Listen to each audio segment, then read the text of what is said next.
Mama wakwaba wofre me adwoa searching mesrel na wa subscribe to my channel mia notification bell so for more news. Ebusuafo oman peni dada John Dramani Mahama NDC fo ayi na wie se ombetu franka emfa emawomo na se next year ewa heya ye ba beto aba 2024 tete haya yes mewie aye ba beto aba de oman peni dada John Dramani Mahama wa start a ode nanisu ade hu a oba be ye de amagana e de etudwa nanansen ode ensem bia betudwa e trend pa ye na ba ku bia ye trend wo mi ye pa de so man peni dada John Dramani Mahama e kire so be ye president a oberun the economy no anaso the policy bia e betimi run the economy no 24 hours e beba na meti asem no na me sere because sa economy 24 hours your man peni dada John Dramani Mahama eken say be that's war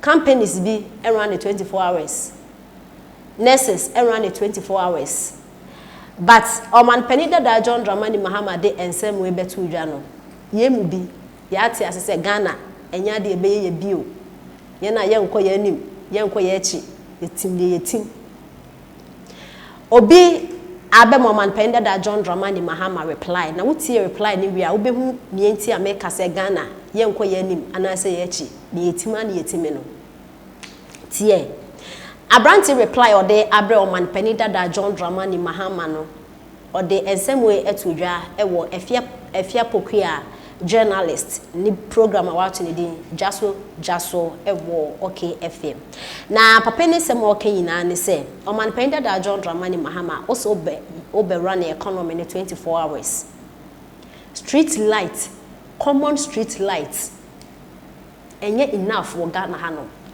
akra de say ye na wo Kumasi a omo ti Kumasi omo hweme no mbedi dance Kumasi untime drive 7 o'clock from 7 ayeko when ni yet say mania untime drive because Kumasi street light bie ni ho akra de ye kakra akra the street light no eye kakra na akra no kra ye na hin na ye eno kra no papa ben street light eni ho na esumi mu na wo kresika e de komakola akwakodidwa akokejetia akwakodidwa edwa na adwo no na o kire se ye street light efima abrofo na omo economy no omo run ne sane nti a omo penda da John Dramani Mahama de betoto Ghana ho no omo wo cameras around the bia as obi e attack we agi uska kra omo betimi e trace nipa na akwakoje na empo se cameras ni pomo de bagana ha na so obi obi niska no mu trace asem na kokot obi de awie da ben obatum de asem akokot 2023 womi omo de asem ni 2050 abrochi no nyene sawo asem wo koy pa omo adi awie ama judgment enti sa economy no man penda da John Dramani Mahama so be run ne de we don't think far we don't think madness enti o kire say so man penda da John Dramani Mahama pese sa 24 economy no be run no o pese o de pade a ese say ohu enhyehyɛ ode begu akwam enhyehyɛ ebe favors timamifo no enhyehyɛ a ebe buanyen for sa 24 hours economy no police ahina mo betimi provide wo manimu amo mo equipment ye o betimi de aboye ho ban ansa na sa economy no wo de aba ana say mo de politicians no Ghana for yete ya na ya ahye enti no mo tro ya na mo abere dia ma ya na mo akotena se na I put it to a man peni dada John Dramani Mahama say uni Ghana penifo omo ha wo ene say policies ne de omo wo omo de beba na what the policies ne ba anase what the policy ne ba how omo be hwe no omo implement no and it's their biggest problem omo wo Ghana ha no into man penda da John Dramani Mahama I put it to you say 24 hours economy na de ba no say 2024 ya me ya do na say to abane ma wa 2024 wetimi ahwe akoso acha 4 months na so atwa wobati kajetia no wa bodutu wa atu obi na ni age ni sika wobati makola na wode abaya ahwe obi ni trim age ni sika nipa no na Ghana ha nipa ye wusi amboa without impenifo no you don't care You do not care about us. Into the 24 hours economy neighbor, no be attorney no wakoye adwuma na wakosia okrofo mu ekunu kwase eku because no investigation, no judgment, no bibia nto one pede da John Dramani Mahama 24 hours na dey ba no. So dey ba there a good policy but fenyama papa gu akwem ansana what dey aba. You can't just come and start anything na ede or how ebeba yenso. Yes ro. Yenti ensema anasa reply a papa ede ema o man pani da John Dramani Mahama e woni policies a ode ebetu dwa na no. Ade a wo odi ebe create say obeme ya adwuma 24 hours. Yeah, very good. Very good ayi. Obi anya bi da. Ono ozo obeye ntimi nka say da bi ana say bibi sana. Problem kakra me woni say mini aba say obeye policy a ye hwe external environment. Okay. Ni ahwe internal environment and sana you put it in place policy.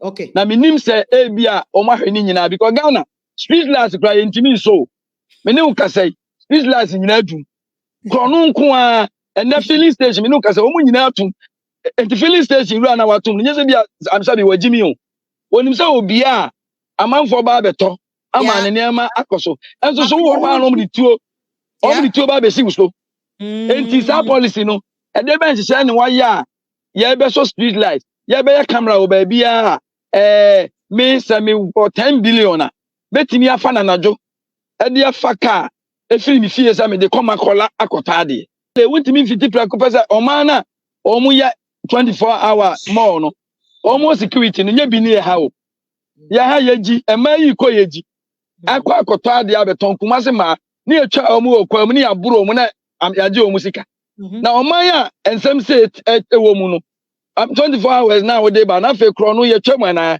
ana se wo bibi a wo di be security pa se ebeba sa ensem no beba so dia ne na security no obema mu aye dene ama me se mi wo kumase a betimi anya ahoton so se betimi afasika 10 billion agumi ka mu e dia fa kwa so dia bankranza me ba be didwa.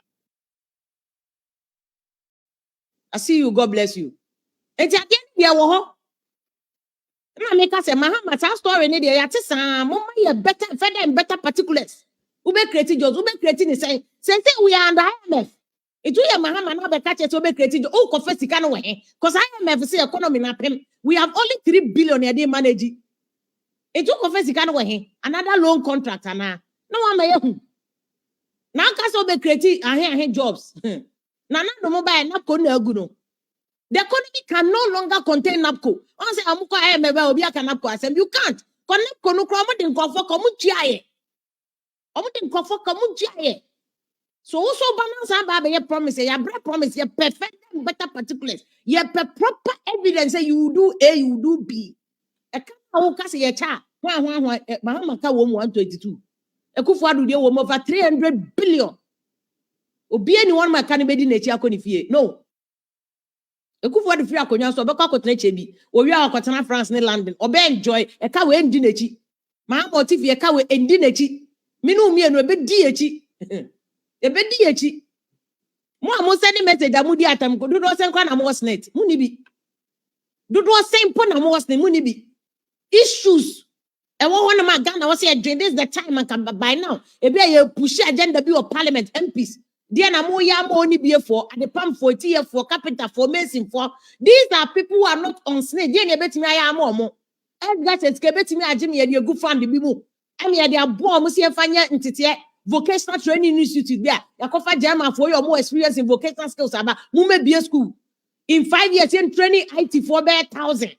Ye go just India for jobs ni nyina ni enfa ni nyina amra. Even that I see you. Thank you very much. Ukutamidi mbapa di ata I see you. I see you. These are the things we must be thinking about. Edgar Shani ye creative school be and then data center ya dani event center. Ghana digital center ne wa Accra na circle one dani event center. Iki ya GS gasha si kandi akogo de aye IT school, IT university. Ni en training ko for India for adwuma en kwaje Google adwuma en gibi bra Ghana. Remote jobs en gibi. Na boys nyina omo ye saka wa internet omo nkotena no omo nya adwuma. They will be collecting dollars and pounds. But omo ti Ghana no omo ye adwuma. These are the things we must be asking our candidates. You have been share manifesto. Explain to people, teach people. There be about sending message where the attempt. No, I call you Tangana. Udin in none of the toga go back. Asa. Udi togo bear asa. Forward thinking. Nipa mienu. Abubra. Emre bi. Me wo na be see me trim say Now when is this thing going to stop? Say ya be elections ni yesi akotwe obi ma yafi. Time be ne be jai. Asem na okay. Enne. Say china 2024 yakoto aba na akotwe obi ma yafi. No asa be ka say MPPA. And I'm saying, can need a dear Nimuntino, on Pema Yafi na Sem. And no man shall say, I sign up back to my Yafi for near ma. What to our bones when you may? Oh, and on me beside Brand TV. And this in the Bisano war.